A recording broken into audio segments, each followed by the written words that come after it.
Hola y bienvenidos al podcast de la Iglesia Bautista Central Hispana en Wharton, Nueva Jersey. Somos una iglesia dedicada a predicar el Evangelio del Señor Jesucristo y a edificar a cada oyente con mensajes llenos de esperanza y verdad bíblica.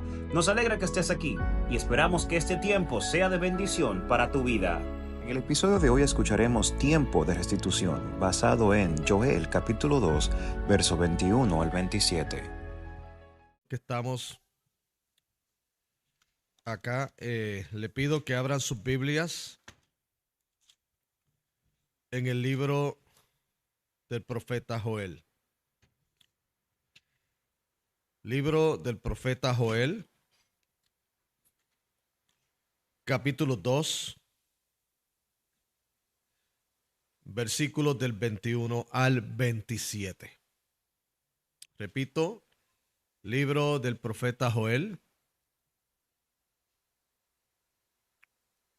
capítulo 2,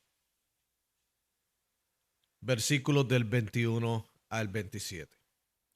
Y si su condición física le permite, de nuevo estemos en pie, en reverencia a la palabra del Señor, al hacer lectura de estos versos.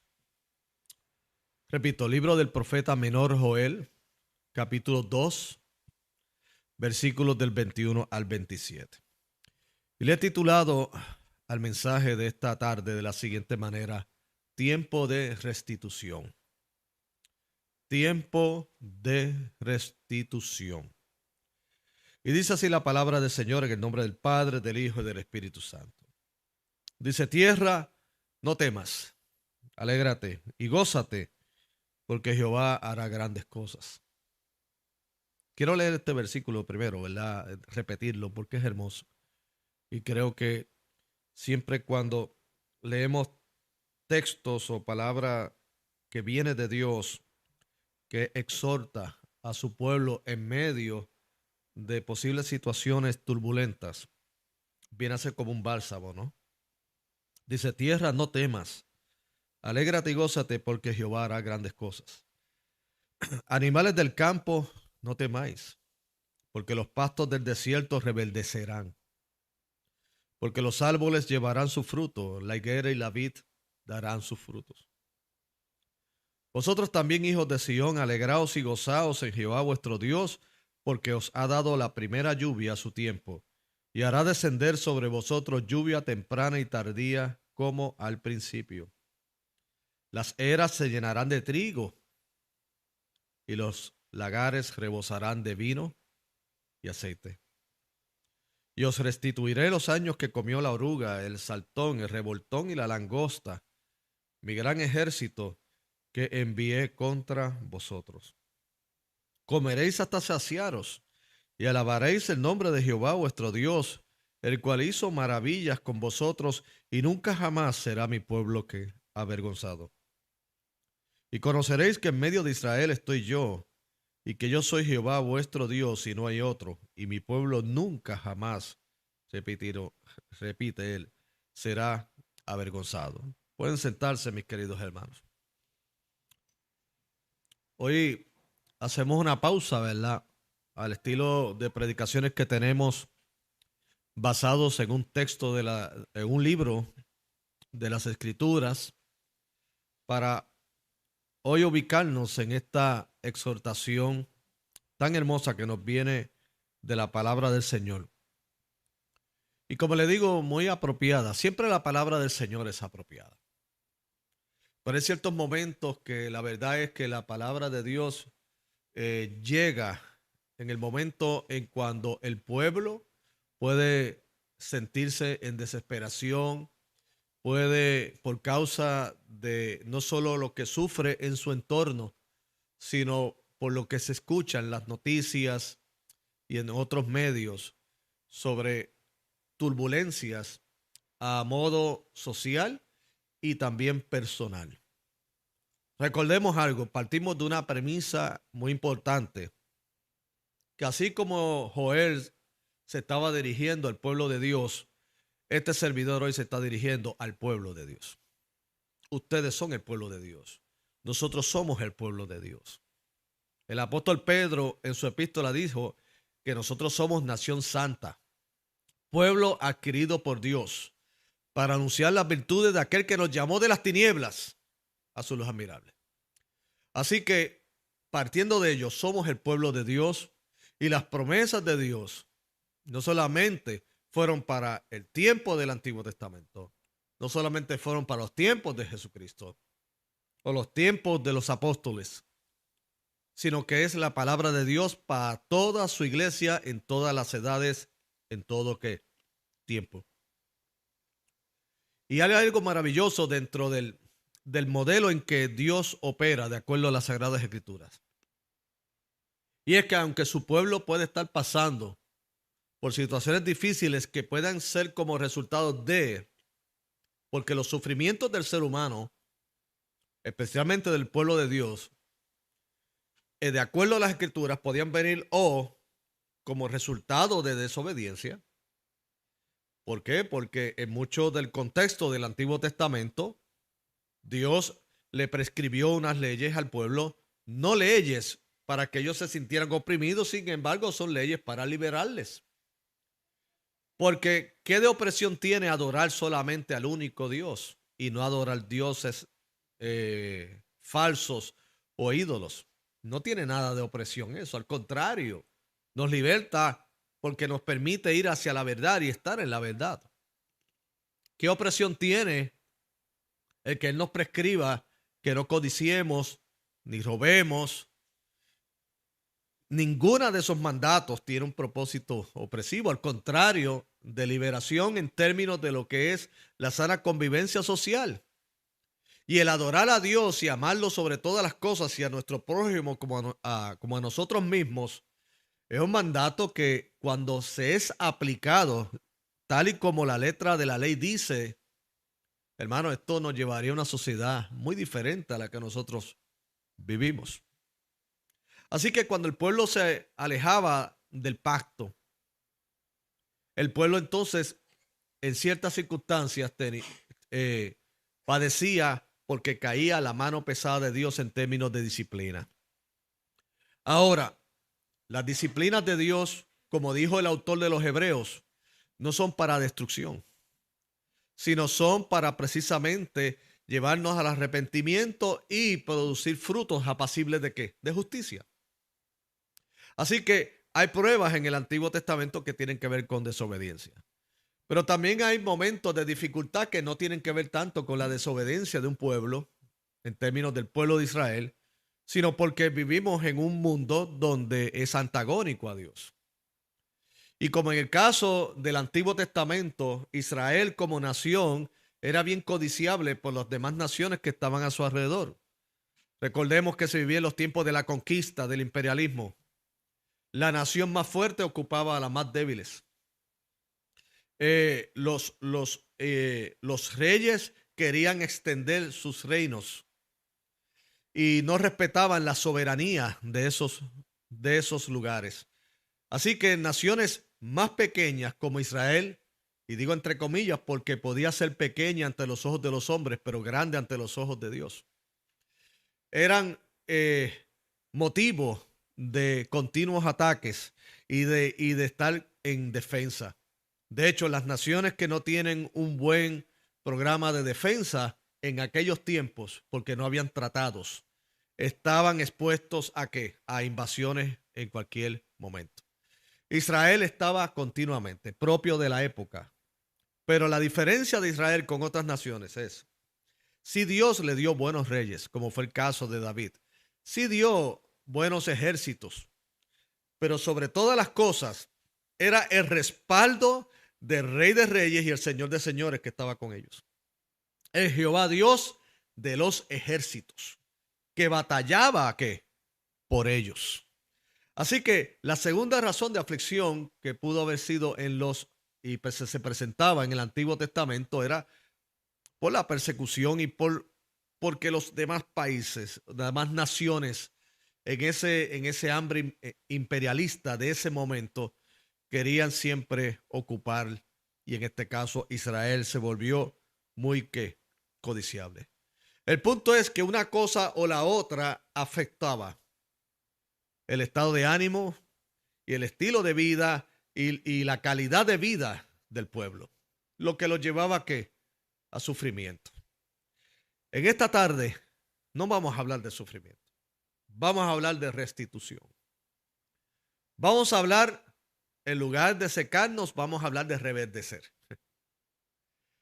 Vamos a hablar de que en medio del desierto el Señor abre camino y que hace reverdecer a su pueblo aún en las condiciones que parecen más hostiles y áridas.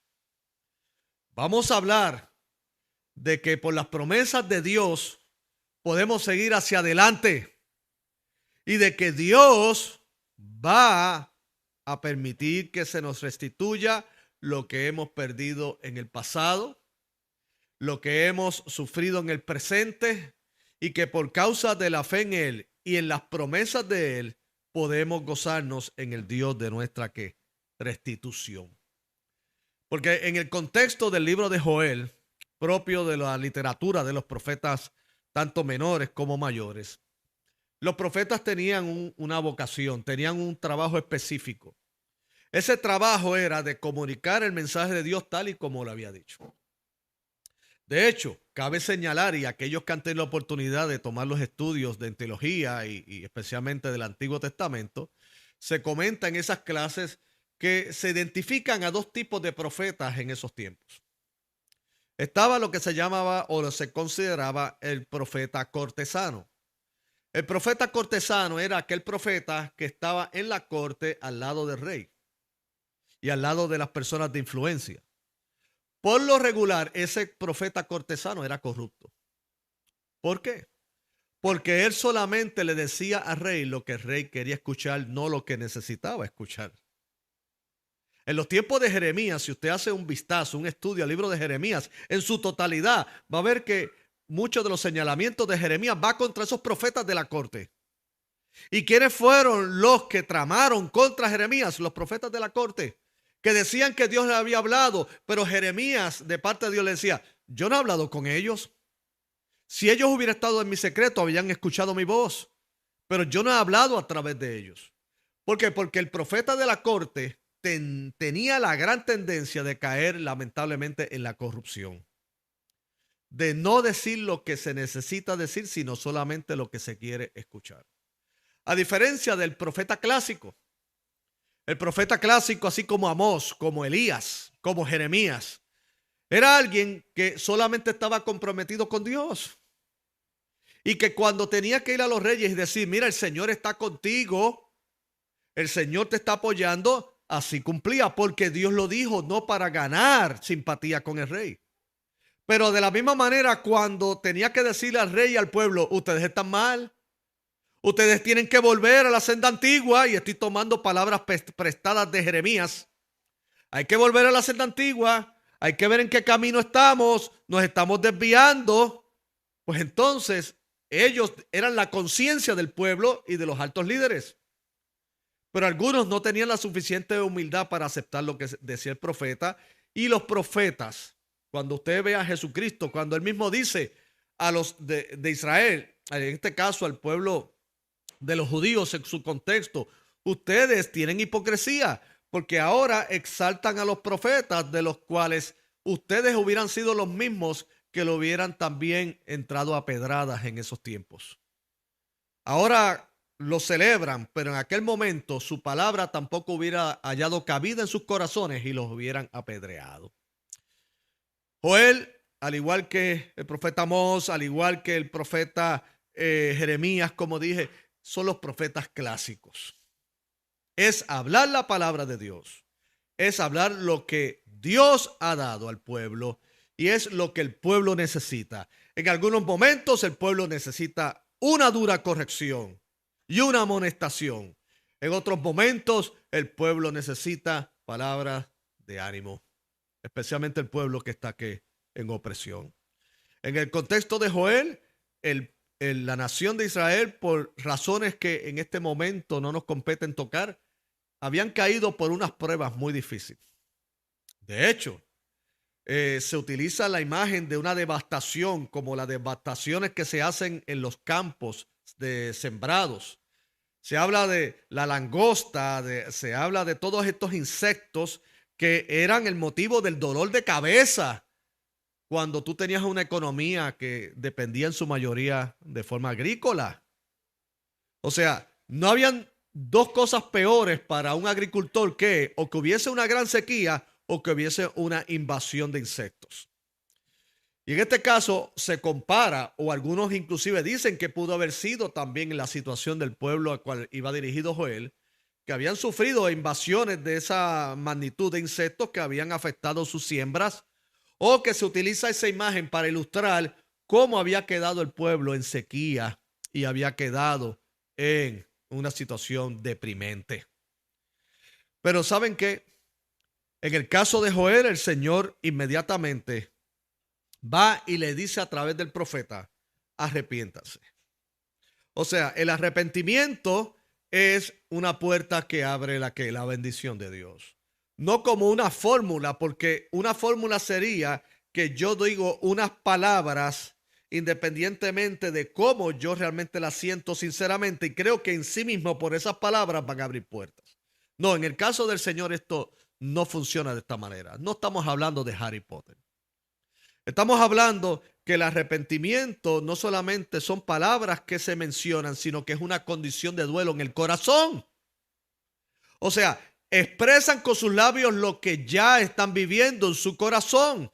Están literalmente desgarrando sus ropas. En este caso, su corazón. ¿Y por qué utilizo esta imagen? Porque si usted que está familiarizado con las Escrituras saben que los judíos cuando tenían momentos de duelo o momentos en que se sentían ofendidos y agraviados, ellos desgarraban sus vestiduras en señal de tristeza o de disgusto. Entonces aquí el Señor le dice, no desgarren sus ropas, sino que desgarren su corazón. En otras palabras, arrepiéntanse, vuelvan a Dios. ¿Por qué? Porque ese es el camino a la restauración. Y ese mensaje de arrepentimiento va entonces estrechamente unido a los efectos de ese arrepentimiento. Causa y efecto. Me arrepiento, el efecto es que Dios bendice. ¿Y qué es lo que Dios envía y lleva al pueblo en términos primero de evangelización? Le estamos diciendo al mundo que se arrepiente y que venga Jesucristo. No le demandamos arrepentimiento como quienes nosotros somos los jueces de sus vidas. No, nosotros no somos jueces. Nosotros somos heraldos de la gracia de Dios. Nosotros somos mensajeros del Señor. Nosotros somos embajadores de Cristo, que le pedimos al mundo que se reconcilien con Dios y que sí que se arrepientan, pero cada cual sabe, ellos con su Dios y Dios con ellos, de qué se tienen que arrepentir y qué es lo que el Espíritu de Dios les señala que deben abandonar para acercarse a Dios. Porque los pastores ni los líderes cristianos estamos aquí para ser jueces, sino ser mensajeros de Cristo. Y que cada cual en su condición se acerque al Señor. Y el Señor, que conoce los corazones de la A a la Z, operará lo que es necesario para ti. Pero sabemos que la palabra arrepentimiento nunca es una palabra que es de inmediata aceptación. ¿Por qué? Porque a nadie le gusta arrepentirse de nada. Por lo regular buscamos una serie de excusas cuando se nos señala una falta. Bueno, yo hice esto, pero es porque tú hiciste esto. Yo hice esto, pero es porque tú hiciste aquello, o porque esto pasó acá. Entonces, aunque haya algo de valor en lo que se dice, sin embargo, lo que estamos es evitando, como aquellos niños que juegan dodgeball. Usted sabe ese juego, ¿verdad? Que se utiliza en las clases de gimnasio. Y es que les tiran con balón y los niños, ¡pum!, y se mueven y se mueven. Y así tratamos de evadir cuando el Señor nos llama a arrepentimiento, a evadir, nos movemos. Alguien decía que son los cristianos wipers, ¿verdad? Como los que tenemos en el parabrisas, ¿verdad? Que nos movemos para acá, nos movemos para acá. O sea, esquivamos y hasta inclusive le podemos dar la razón a Dios y decir, sí, yo me tengo que arrepentir, pero también aquel se tiene que arrepentir porque yo hice esto por esto, yo hice aquello por ello. Entonces, jugamos al fenómeno de Adán, que Adán le falló a Dios, pero luego le dijo a Dios, fue la mujer que tú me diste. En otras palabras, es culpa tuya. Y ese no es el tipo de arrepentimiento que Dios busca. El tipo de arrepentimiento es que podamos decir yo, como dijo el hijo pródigo, yo he pecado contra el cielo y contra ti. Yo he pecado y por lo tanto lo que me resta es volver ¿qué? Al Padre. E ir al Padre con la actitud correcta y con las palabras correctas. Señor, recíbeme como uno de tus ¿qué? De tus jornaleros. Y entonces se da la misma dinámica. El Padre abraza con gracia y gran fiesta en los cielos cuando un pecador se arrepiente. Pero también esto es aplicable a nosotros como pueblo, porque no siempre estamos caminando rectamente delante del Señor. Tenemos que reconocer que tristemente, como seres humanos y como personas que somos barro en las manos del alfarero, el Señor sigue obrando, está trabajando en nuestras vidas. Y en ocasiones erramos el blanco. En ocasiones, aún conociendo, y ahí entonces la gravedad de nuestro pecado en comparación con otros. Algunos pecan por desconocimiento, uno de nosotros podemos pecar con conocimiento. Saber lo que no le agrada a Dios y aún hacerlo. Pero bendito sea Dios, que hay gracia en Él, bendito sea su nombre. Y que aunque hayamos pecado y aún hayamos pecado tristemente, deliberadamente, si tenemos arrepentimiento genuino, desgarramos verdaderamente nuestro corazón delante de Dios, Dios obra.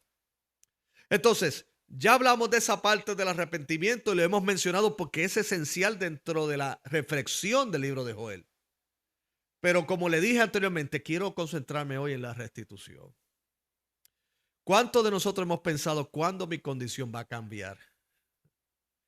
Y estoy hablando de condición anímica, estoy hablando de condición económica, estoy hablando de condición familiar, estoy hablando de nuestra condición en cuanto a nuestra relación con Dios. Llevo demasiado tiempo caminando por un camino tortuoso. Llevo mucho tiempo caminando por una senda donde parece que avanzo y no avanzo. Es como tratar de moverse en tierra movediza, que cada intento de salir hacia afuera lo que hace es que me hunde más. ¿Cuántos se han sentido así? Yo le voy a decir algo, este servidor, aún en el ministerio, como lo he llevado por 36 años, ha habido momentos que me he sentido así. Que no ha habido ha habido momentos, no uno, varios, donde le he dicho, Señor, ¿cuándo voy a salir de esto? Ya sea de una ansiedad, ya sea inclusive de sentimientos de depresión, ya sea de condiciones económicas, sea las condiciones que sean. Porque aún los que servimos a Dios no estamos exentos de los sufrimientos propios de la humanidad. Y usted como creyente no está exento. Y nuestro Señor Jesucristo lo sabe. No solamente lo sabe, sino que lo experimentó en carne. Y por eso podemos ir confiadamente al trono de ¿qué? De su gracia. Entonces el Señor, como dijo el salmista en una ocasión, yo hablaré paz a mi pueblo para que no se vuelva a la locura. Y ese pasaje del salmista para mí sigue siendo uno de los favoritos. ¿Por qué? Porque veo la gran consideración de Dios hacia el pueblo. O sea, el pueblo está pasando situaciones difíciles. Ha venido la devastación a su vida. Se preguntan cuándo saldrán de ahí. Entonces el Señor, como buen pastor, digo, yo hablaré paz a mi pueblo porque no quiero que lleguen al nivel de la locura. Y yo quiero, mis queridos hermanos, que vivimos unos tiempos, Señor, turbulentos. No necesariamente voy a entrar en el mundo político, no me compete en este momento. Pero sé, esta semana, estas pasadas semanas, como pastor y como educador, he recibido muchas noticias de familias llorando grandemente, de inseguridad y de tensión. Y ustedes saben a lo que me estoy refiriendo. No han sido pocas, han sido muchas. No solo de nuestra congregación, sino fuera, hasta personas que jamás pensé que me iban a estar llamando. Hay tensión. Hay ansiedad. ¿Qué me va a pasar? Y yo lo que he preguntado es lo primero es, ¿dónde está tu ciudadanía? Cuando me dicen, ¿cuál? Yo digo, la de los cielos. Me dicen, esa no he pensado. Pues yo creo que el tiempo es pensar en esa primero. Vamos a pensar en esa primero. Vamos a pensar en la ciudadanía que tenemos en los cielos a través de la fe en Jesucristo. La pregunta es, ¿has entendido el evangelio y has entregado tu vida a Jesucristo? Porque por ahí vamos a comenzar. Porque lo más importante del ser humano, no desmereciendo la otra, es que dónde estamos en relación a nuestro Dios. Si somos extranjeros en cuanto a Dios o somos parte del pueblo de Dios. Si somos parte del pueblo de Dios, recordemos que aquí somos entonces peregrinos y extranjeros, con papeles o sin papeles. Somos peregrinos y extranjeros. Esta no es mi localidad permanente, sea que muera en los Estados Unidos o no. Mi ciudadanía está en los cielos, donde está sentado ¿qué? El Señor. Y mientras yo peregrino y mientras yo camino en esta tierra, el Señor ha de tener cuidado de cada uno de nosotros. El Señor se levantará como poderoso gigante. ¿Por qué? Porque hablará paz a su pueblo para que no se vuelva a la locura. Le dará estabilidad. Le dará las promesas. Se las recordará una y otra vez. De que no importa lo que el hombre o el sistema o las circunstancias que no están bajo nuestro control parece que vaya en contra nuestra, el Señor está con nosotros. Si el Señor está con nosotros, ¿quién contra qué? Nosotros. Y le voy a decir algo. De parte del Señor, de parte de lo que el texto nos dice, y es lo que quiero de nuevo enfatizar. Dios va a permitir los tiempos de refrigerio para cada uno de nosotros. Yo quiero que se enfoque, y esto no es algo que simplemente lo digo como si fuera un placebo psicológico. ¿Qué sería un placebo psicológico? Usted sabe lo que es un placebo en términos de la medicina, ¿no? Un placebo, hay personas que son hipocondriacas, o sea, que tienen enfermedades, pero solo son imaginarias. Y cada vez que tiene un dolor aquí, ay, es que yo creo que me van a amputar el brazo. No están pensando que puede ser algo que se resuelve con una crema, no. Ay, yo creo que yo tengo algo aquí porque yo vi en YouTube que personas que tenían condiciones graves empezaron con dolor aquí. Ay, Dios mío. Y ya se imagina que va a vivir la vida sin un brazo. Entonces se ha hecho una película y cuando llega el médico le dice, ay, bendito, eso pasa por lo mucho. ¿Lo mucho qué? Por los muchos años que tiene, mijo. Eso pasa porque por mucha actividad que tiene, está moviendo el brazo. Tranquilo, dale descanso, pero nadie te lo va a cortar el brazo, nadie se va a morir de eso. Pero el hipocondriaco ve amenaza de muerte en cualquier cosa, en cualquier enfermedad.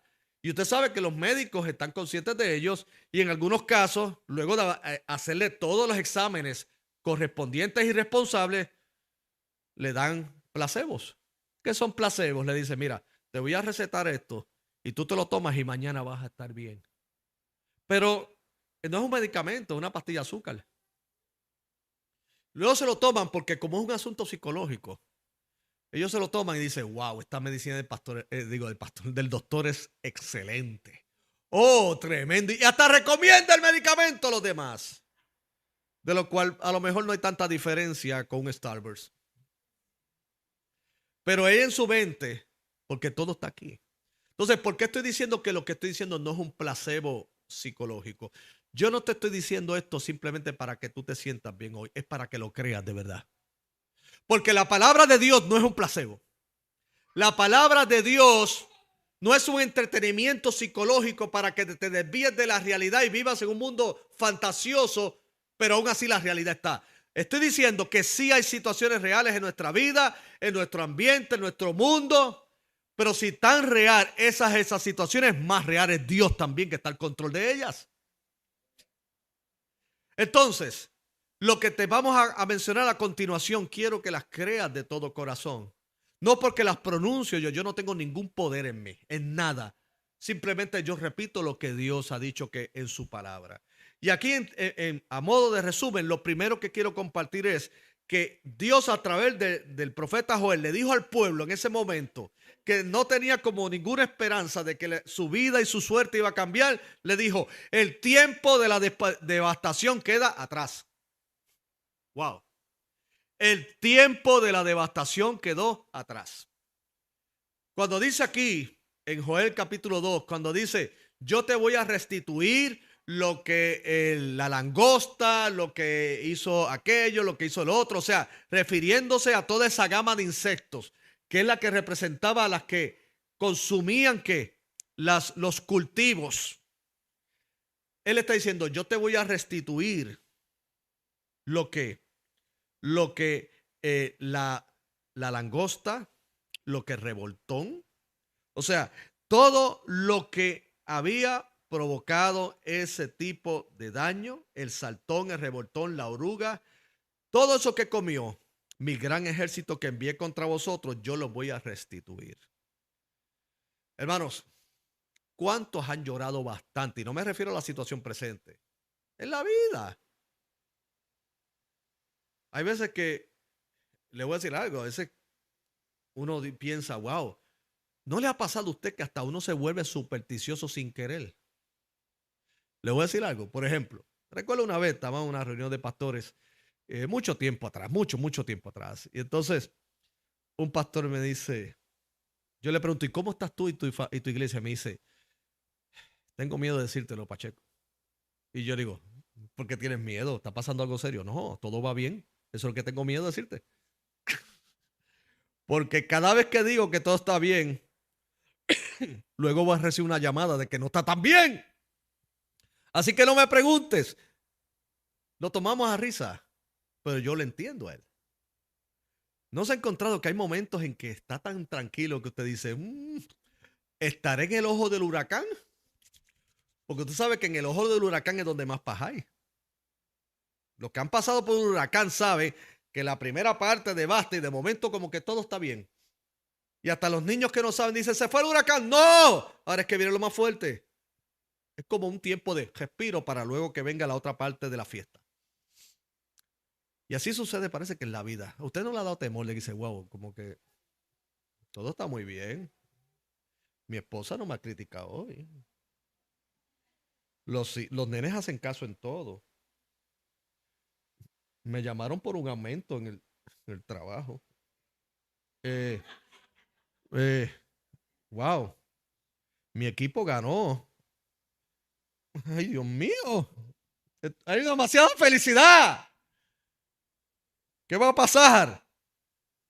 No le ha pasado porque también en nuestras experiencias ha ocurrido que cuando parece que todo está bien, entonces lo demás llega, como decimos en Puerto Rico, en parranda. Puerto Rico parranda en los tiempos navideños es un grupo de personas, esos propios de esta cultura, que sin avisarte llegan después de las 12 de la noche con música a tu casa. Y dicen asalto, pero no es con una pistola, es asalto porque quieren que te levanten y comiencen a tocar. Ahora usted debe recibirlos y darle una sopita y darle todo. Es algo bonito, pero es algo sorpresivo. Ya quisiéramos que todas las interrupciones de nuestra vida fueran para cosas buenas como esa. Pero hay veces que esas interrupciones no son para noticias muy agradables. El punto es que muchos posiblemente nos hemos cansado de estar ansiosos, nos hemos cansado de llorar, nos hemos cansado de sufrir. Y yo le digo algo, me hace pensar que hasta el Dios mismo se ha cansado de vernos así. Yo creo que viene en tiempo de restitución. Llega un tiempo, por la gracia de Dios, que podremos decir, el tiempo de la devastación quedó ¿qué? Atrás. Y si quedó atrás el tiempo de la devastación, quiere decir que es lo segundo, el tiempo de rebeldecer se acerca. Volviendo a la imagen de los huracanes, yo tuve la oportunidad de ir a Puerto Rico una vez que terminó el azote del huracán María. Ese huracán fue el peor, sí, o de los peores que han pasado en mi hermosa isla de Puerto Rico. Cuando yo llegué, recuerdo que esas montañas que siempre estaban verdes, literalmente era como si, no sé, las peinaron completamente. Se quedaron desnudas. Estaba todo seco. Seco. Esa no era mi isla. O sea, esto arrasó. Pero ¿qué ocurre? Dios ha dado unas leyes a la misma naturaleza por causa de su propósito de hacer que aunque lo veamos por un tiempo así, luego rebeldecen. Entonces se levantan más fuertes y más hermosas. El pueblo de Dios va a rebeldecer. Bendito sea el nombre del Señor. Nosotros vamos a rebeldecer, hermano. Créalo. Vamos a rebeldecer espiritualmente Porque cuando el Señor obra arrepentimiento, cuando Dios envía de su espíritu a su iglesia y a nuestras vidas, nuestra vida va a reverdecer espiritualmente. Nos va a permitir participar de los frutos, primeramente frutos espirituales y luego el fruto que viene como resultado del esfuerzo del trabajo noble e íntegro. Oh, cuántas veces hemos trabajado y parece que se nos va en saco roto. El Señor nos dará tiempo de refrigerio para gozar de los frutos, de las bendiciones. El tiempo de reverdecer se acerca. ¿Por qué? Porque nuestro Dios está al control de la historia. Y por último y no menos importante, mis queridos hermanos, no solamente que el tiempo de la devastación quedará atrás, en términos emocionales, espirituales. Oh, mi hermano, aquellos que han padecido depresión, eso es una devastación. En mi teología no está el juzgar al deprimido. En mi teología, de acuerdo a lo que veo en las Sagradas Escrituras, es que veo que la depresión es parte de unas condiciones de nuestra fragilidad humana,